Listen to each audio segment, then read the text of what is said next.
My thoughts and comments on the book after a summary. This book by Rune Engelbrecht Larsens is about freedom and righteousness and its inheritance from the old societies in Greek and Rome and from the philosophers of the Enlightenment age and how they started formulating the ideas of freedom and the society that should build on freedom for the individual and how that can be secured and in which way it can be a realistic vision. And he goes through that and talks also about how it developed and goes back to Athena as the light tower for all that and the opposition of democracy by Socrates and Plato and Aristophanes and some of their group. Saying that, well, freedom is gonna be tyranny in the end, and democracy will lead to the one-man rule because it will collapse and people will turn into egoists, and that will turn everything upside down into a tyrannical society or way of living. And so he goes from that, talking about the modern days and how the United States were built on that idea with the goddess of freedom and the idea of everyone being able to practice the religion he wants, thinking freely for himself, following the path of life that he likes, and like going to fulfill who or she wants to be by her work and by her possibilities, and that's both politically, economically, and socially, individually, in thoughts, in spirituality. At the same time, he shows the shadow sides of that, and that it wasn't implemented truly um, on the same level. And then he looks at the Soviet community and see that it also went on wanting the freedom and implementing it in some kind of social reality with equality as the basis of it, and getting rid of the state and the powers outside the people. But that also had some distorted ways of showing it, and it became a total different type of society. And so he shows us that in a very mild and good way. He's not harsh or maybe a deep critic, and he does not spend a lot of time on showing 100 evidence and quotes on that. He just chooses a few to show that, well, that didn't maybe become the reality of the freedom as we wanted. And so he looks also on a special case of Nazism and how that influenced the 20th century as well and our time up to now. He doesn't talk about that in details, but he shows us, well, where did they get the ideas from and how did they want their freedom for the German race to become a reality, on what basis. And from that, he goes on talking in good terms about totalitarianism and absolutism and how dictatorship works and what kind of traits it has and how they have to keep the power and hold the people under control and get rid of the individual and the critics and use the propaganda to teach people to be on one path and one idea, whether they are a religious or a secular notion. That does not makes no difference. Whether they call the truth godly or from religion, or they call it a truth of the nation and the race, it will all go back to the same. It's like making the individual into part of a group and the group into masses, and how that affected history and our society, and how it also used several minorities and people as scarecrows or as the devils and the evil, so people could have something to be scared of or fight against. So the dehumanization process, in the same process as wanting freedom, is a very scary shadow. And so he's always keen and able to take the shadows alongside the talk of these ideals and how they manifest in real life. So the dream of America have become true, but it has also had its shadows.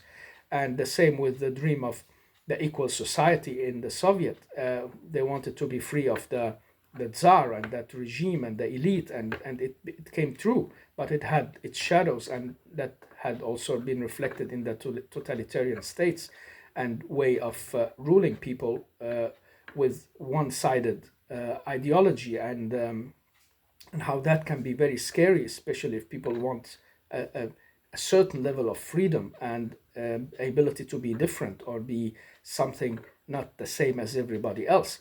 And that's a deep individualism we have in us, he speaks in the last chapter. And that's the basis and cornerstone for every society and meeting we have in life, is that we are who wants to strive to be ourselves and be free from all these conventions and bounds, and we want to realize something. And not everyone agrees to that. He also recognizes and talks about very shortly, but he says that it's been seen as the evil of everything going on that way of individualism, because it will promote egoism, and egoism will be the destruction. So you have to have a truth outside yourself you have to adhere to, and from there accept that you give up some of your freedom for the main good. So these are the ideas he's talking about here. And so it's basically about having a society based on the philosophy of freedom, or a society based on the philosophy of righteousness, or what is right. And what's right for one group or one individual can be very different. And so he goes on in that book discussing that. And that was just a summary, because that book had influence on me when I was revising my thoughts and what do I think about all this. And one thing is lacking in this book is, because he didn't think of it at that time, is the religious political ideologies. He just put them all under these three mainstream ideologies, or maybe just don't get into them in depth, but they should have had a chapter for themselves, because they're really neither that American liberalism or the communism, the Soviet communism, and it's not a nazism nor a fascism. It's another kind of ideology, the religious one, both the Christian and the Muslim and the Jewish, even though the Jewish do not try to do these ideologies, but well, in their thoughts they have this notion and idea of the one true way to get along in life, and that's the way given by the outside source of religion, or God. And so we are not alone, and we have to adhere to that. And so how do we put society into function so we can adhere to that truth? So one keyword is missing here, is the truth. So freedom, righteousness, or truth could be three basic issues to talk about. And I have dealt a lot with the religious ideology, and have been part of it as a Islamic moderate political activist in my young age.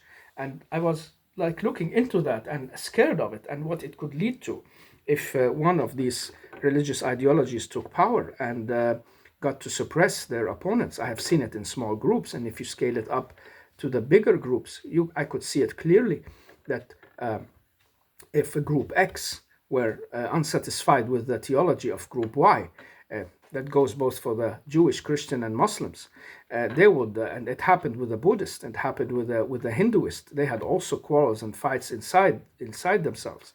But let's just leave it to what I know best. If a group X of the Islamic ideologies got power, what would they do to group Y, whom they see faltering from the truth? And how much would they give them space to mission and criticize the other group, whom they see, like group Y or Z, will see group X as wrong and not following God's true way. And so they will have these internal quarrels, and it will lead to this one man or one group suppressive system. They would even get there where they can turn against their own friends. And we have seen it in several places. One of these places that had a revolution some 40 years ago, two big friends turned against each other, and the leader turned against one of his closest allies and put him under isolation because he was speaking against the practices of the state some 5 or 10 years later, where he saw it wasn't really fulfilling the ideal of the Islamic State as he saw it. And so the leader and his group and companions didn't like that, and so that thought that would undermine their rule, and so they stopped it.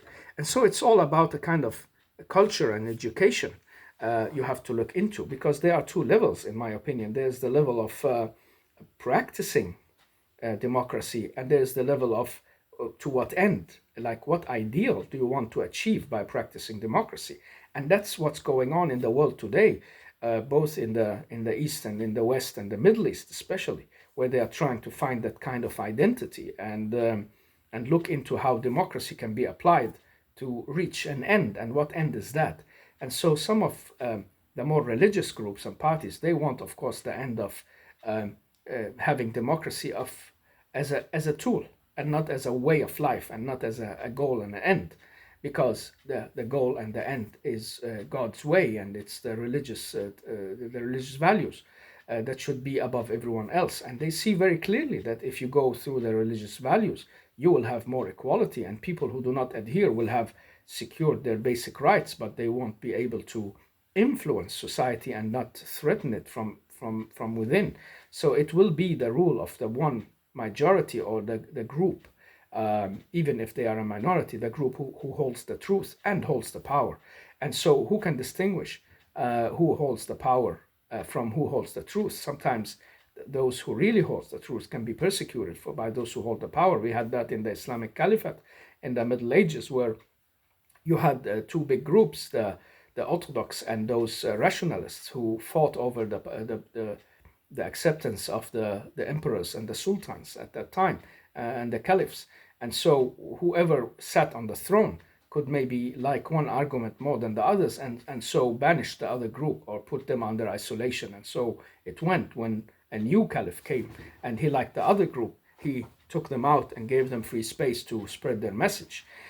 And so it's not easy to find your way using the democratic tools and the freedom, to what end and what mean. The same goes for the today's very what can you say, liberal and secular societies, giving you the freedom to be what you like, how you like, in what way you ever like, both religious and not religious. That seems beautiful and fine, but when you come digging a bit deeper, and maybe you get to where you want to influence society, we remember the author had this distinction between the passive kind of democracy and the active one. That was from I guess he mentioned John Locke, talking about that, or Thomas Thomas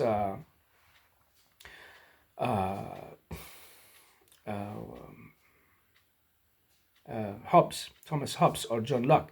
They talked about that kind of passive way of just living your free life as you want it, but not influencing anything and trying to protect yourself from any interference. At the same time, you can be an active agitator for your freedom or way of freedom, and thereby also carrying a responsibility for the society, or protecting it from going under and from having this freedom taken from you. So much of the struggle of today, I guess, is many people think, well, if we get these type of people leading us, we will be lost, because our last castle, our freedoms in the private, will be taken from us, and there will be detailed control with what we do and how we do, because it will be in the name of the bigger truth, or bigger the nation. And they look also at the other group, the nationalists, and the people who believe in racism, the English race, or the Aryan race, or the German, or whatever. They will say, well, when they come to power, they will undermine every other kind of minority and people who do not fit in their view of who is healthy and good and beautiful and the part of that chosen race. And so they will put themselves above everyone else. But what about the other side? What if we let the freedoms just go in decentralized entities? How long will that last? And we know from history and society that doesn't last at all, because at one point one person or some people will take power and will be more powerful than others, and people will accept that and give them their alliances and allegiances, and they will give up part of their freedom to get that security. So it's always a distinction between freedom and security and how they work together, and about the individual's freedom and the freedom for the group or the majority. And so it's about these balances, and the perfect society is, for me, obvious. The one who can uphold these balances and keep upholding them, and always look into corruption, and people that have responsibility can be always toppled down. There should be some secret organs always able to topple down these kind of leaders and groups who can maybe try to take over the power. But is democracy in itself even applicable anymore? Is it really, as Plato said, leading to more tyranny and one man's rule, or an elite controlling everything, as it's happening in several places? And I know people talking about it, analysts and journalists and people who write books. They try to make attention to these things, but who has the time to read or write or follow all these? So the masses are actually already hypnotized in many ways, just following, okay, I have my little sphere of freedom, they can go do what the heck they want outside that. I don't care. Just don't get into my small sphere of freedom. And of course, I'm afraid of those people on the other side, because they are the danger, and I will fight them at any price, because here I got my little freedom. And the people on the other side say, why, this guy is a slave to this mentality and system that's suppressing him. We will bring him better tidings and a better way of living. And so it could be the clash of civilizations out of freedom and righteousness. And in my opinion, the third word is truth. But it could also become a kind of super global power, as someone is trying to say, let's have the whole world as a global village, and everyone can be a decentralized entity, live wherever you like, take the job you are suited for, and pursue your happiness on your own. But don't interfere with the overstately elite, because those who owe have the right to rule. It's like money and might is right. And there is a movement I talked about called NRX in the USA, going about these ways and these tones, and wanting to change society deeply and profoundly. And so goes in the Middle East, these religious ideologies. Part of them I believed in and was part of, wanting really that ideal way of life where justice can be for everyone. Everyone is equal to the law. And if you are part of that religious minority who believes in the truth, you will have access to better resources and gains. But if you don't, you will have and keep your minority rights. And so society can go about anyway without total suppression or persecution. But what happens if some of these minorities or individuals go too far, or maybe try to gain power or to change things, or maybe the majority just get afraid of that? It doesn't need to be real. It can be an exaggerated fear of what they can do or what they think they're doing, and thereby suppress them and hit them. And that happened to the Europeans after the many wars in the Middle Ages and in the time of the Renaissance. And many people fled to find that new home and new world in the United States. And now maybe it's all shifting. So we have this one way of life, one vision of how liberty is practiced, going out to the world, the whole world, and the global world, and people will tap into that and live under it, and they will become like states in a non-state. It will be citizens of the world and the corporates. So you will have a tech king in a way, who knows how to run things and is being chosen from a board of the rich and powerful people who have something to say, and the rest will have just to make do with the work they have and the small liberties if they get them, and they will get them, because it doesn't matter what you pray to and how you go about your thoughts, religion, or walk and talk and food and clothes. What matters is, are you productive? Can you help society? Can you be part of these corporates? Can you make the rich richer? Can you do something to expand that? You're welcome. If you can't, well, you're outside, and that will create a new struggle of superiors against inferiors, and people who are outside will at one point or another claim a new freedom and a new righteousness and a new way, and they will find a new truth, and maybe they will be the base for a new revolt, a new change. And so, but it will just be globally, because someone will take it to the global level and change all these boundaries that we have today. That could be one way this could go ultimately. The other way is that it could go back to the clash of civilizations and go to the small entities fighting over the truth and the one way, and people adhering to these rulers who are strong and protective and can help their people. And so you will have your freedom within the limit of your society and not without it. and you will have your freedom if you follow the rules, whatever minutious and minutious and detailed they are. If you go and do that and believe they are putting you into freedom, like being religious or following a certain set of rules and practices, you will believe, well, this is putting me free and this is making me a good and free man, and I will be part of this community at the same time, and we will be powerful together, and so will the others. And so the fight over territories and ways of life and visions of life will go on or continue, or maybe start over as it was in the old days. And then maybe people will have to turn to the moon or to Mars to find the new space for another new ideas, another new colony, and it all repeats itself. So maybe there was a point in Plato's idea of the cosmic historic repetition, that we keep repeating um, uh, the same patterns, same struggles and ways of thinking and doing things, and it's basically always freedom against tyranny, and the individual against the group, or maybe both together, and the harmony between them.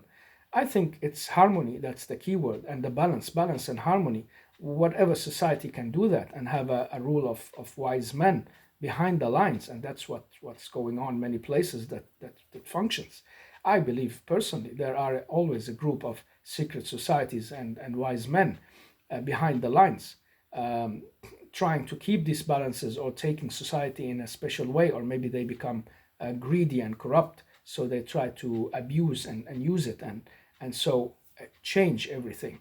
And that's maybe what we're gonna be seeing in the future.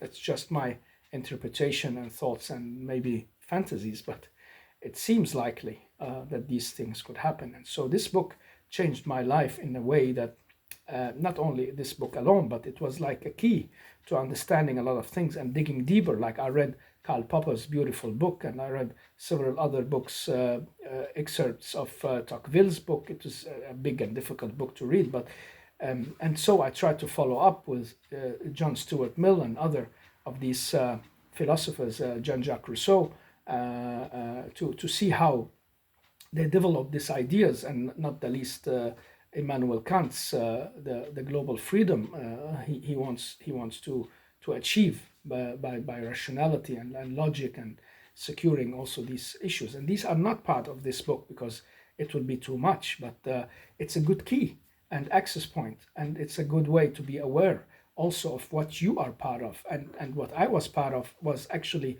working for such kind of ideal rule. That's what I thought. But when I looked at these implementations, both in the United States and in the West generally, and in the East with the Russian and the communism, and between them that crazy Nazist ideology, and going back in history, looking at both the monarchies and democracies, I could see that maybe you are fighting for an ideal, but reality says that you have to look deeper and more critical on the individual in it, and his position and his rights and protection. Even though people believe in the one big truth, they have to give way for people to be different and be not be secluded from the rights and the inclusion of society, even though they are different, and they shouldn't be persecuted either, because maybe that special individual holds something that people are not seeing, or maybe um, just fleeing something that people cannot see anymore has turned into a monster, or is turning into a monster.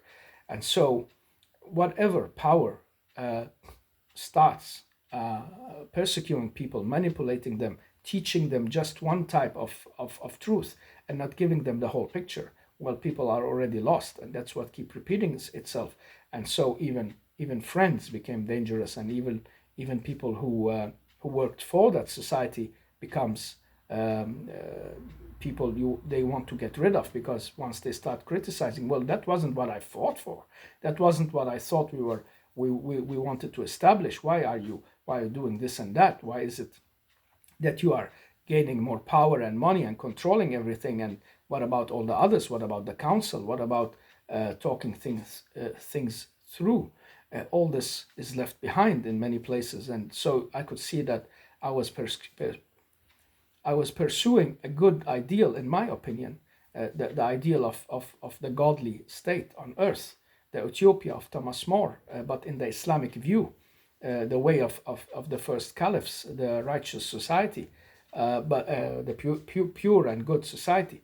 But where is the human in all that, and where is the rights of the individuals, and how do we keep um, those who are in power in check? What tools do we have, and where can we have a reset button somewhere if something goes totally wrong, and these religious people starts getting out of line, which they will, and they do it very, very quickly. They can't even hide it for 6 months or a year. I saw it we saw it in the Arabic Spring. And so it was just basically removing one kind of tyrant and putting a new way that becomes the tyrant with time, because they will go suppressing people who don't like them, and they will want to stay in power forever. And they think they're always right about everything, and everyone is just against them and against the truth that they are upholding. And so where are the regulating mechanisms that keeps those in check and that can make things shift in a peaceful way, at the same time securing the individual at any time his right to speak and to say his mind and to leave society if he doesn't like it, and to go away from that truth. Maybe he will be limited in trying to agitate for his ideas, or in trying to make some very negative criticism of the public. That can be accepted, but the individual shouldn't be persecuted for that. He should just be told, well, listen, this doesn't fit here. Why don't we give you a ticket and you can go somewhere where you can make it fit some more, without like persecuting people in that manner.